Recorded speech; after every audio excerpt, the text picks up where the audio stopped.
Hai semua, di video kali ini aku nggak akan masak, tapi aku akan membahas bahan makanan yang biasa kita gunakan di dapur. Karena sekarang bentar lagi Ramadan, biasanya kita banyak gunain bahan ini untuk membuat berbagai macam makanan. Nah, sekarang aku akan bahas yaitu tepung terigu. Ada 3 jenis tepung terigu yang biasa kita gunakan di dapur. Ada tepung terigu protein rendah, tepung terigu protein sedang, dan tepung terigu protein tinggi.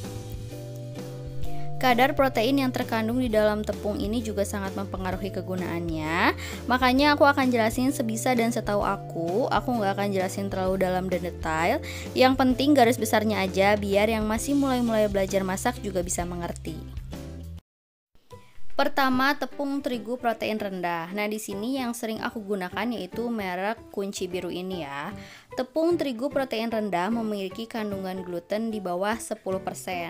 Apa itu gluten? Gluten merupakan senyawa asam amino yang membentuk rongga tak beraturan, semacam serat kasar dan merupakan bagian dari protein yang terkandung dalam pati. Karena kandungan gluten yang rendah membuat daya serap airnya sangat rendah juga, maka hasil makanan yang dibuat menggunakan tepung terigu protein rendah akan renyah dan juga garing. Tepung terigu protein rendah ini sangat cocok digunakan untuk cookies, biskuit, gorengan, kue-kue kering lebaran biar hasilnya renyah.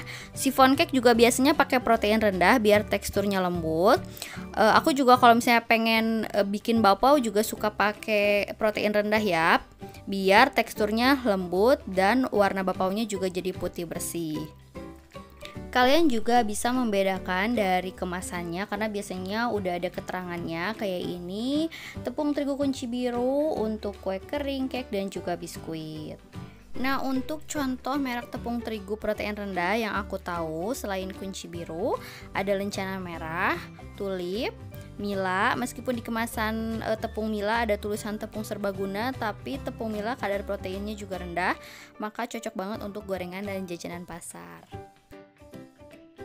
Yang kedua adalah tepung terigu protein sedang. Yang sering aku gunakan untuk tepung terigu protein sedang adalah merek Segitiga Biru. Kalian juga pasti udah tahu tepung ini karena selalu ada di supermarket atau minimarket. Nah, kandungan gluten yang terdapat dalam tepung terigu protein sedang yaitu 11-13%. Nah, Segitiga Biru sering juga disebut sebagai tepung serbaguna karena memang tepung terigu protein sedang ini cocok digunakan untuk berbagai macam jenis makanan ya. Karena kandungan glutennya yang sedang membuat tekstur dari makanan yang dibuat itu nggak terlalu lengket dan nggak terlalu kering juga. Nah, tepung terigu protein sedang ini sangat cocok untuk digunakan membuat cake, sponge cake, brownies, pancake, pastel, martabak, atau kue kering juga bisa kayak nastar, putri salju. Kalau kamu pengen teksturnya yang sedang-sedang aja, nggak terlalu renyah dan nggak terlalu lumer juga. Nah, untuk contoh merek tepung terigu protein sedang yang aku tahu selain Segitiga Biru, ada merek Bola Salju, Sania, dan juga Kompas. Yang ketiga yaitu tepung terigu protein tinggi. Nah, di sini aku biasa pakainya merek Cakra Kembar. Nah, tepung terigu protein tinggi memiliki kadar gluten 14-16%. Karena kandungan gluten yang tinggi berfungsi untuk menahan adonan saat mengembang sehingga strukturnya jadi kuat. Nah, makanan yang dibuat dari tepung terigu protein tinggi akan menjadi kenyal dan elastis. Jadi kalau misalnya diuleni itu adonannya itu jadi gampang kalis gitu. Nah, tepung terigu protein tinggi ini juga sangat cocok dibuat untuk roti, mie, dan juga donat. Contoh tepung terigu protein tinggi selain Cakra Kembar yaitu Golden Eagle dan juga Komachi.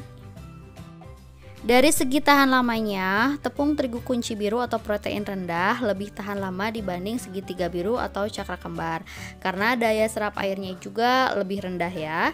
Nah, kalau misalnya kalian mau bikin nastar, cheese stick, atau kue lebaran lainnya, kalian bisa bikin pakai tepung kunci biru ini karena bisa tahan lama 4-5 bulan. Nah, berbeda dengan tepung terigu protein tinggi, ini Cakra Kembar, untuk daya tahan simpannya itu sebentar banget ya.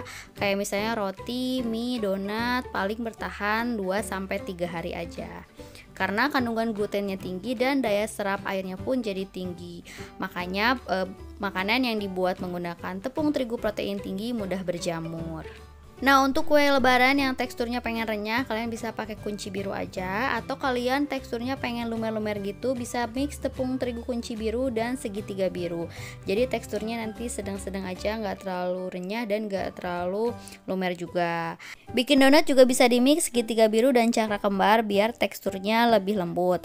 Kalau mau pakai full cakra kembar juga boleh banget. Nah, segitu aja penjelasan dari aku. Semoga kalian mengerti. Dan untuk kalian yang lebih mengerti tentang pertepungan, kalian bisa komen di bawah biar kita sama-sama belajar. Semoga kalian suka sama video ini. Jangan lupa like dan subscribe buat kalian yang belum subscribe. Makasih.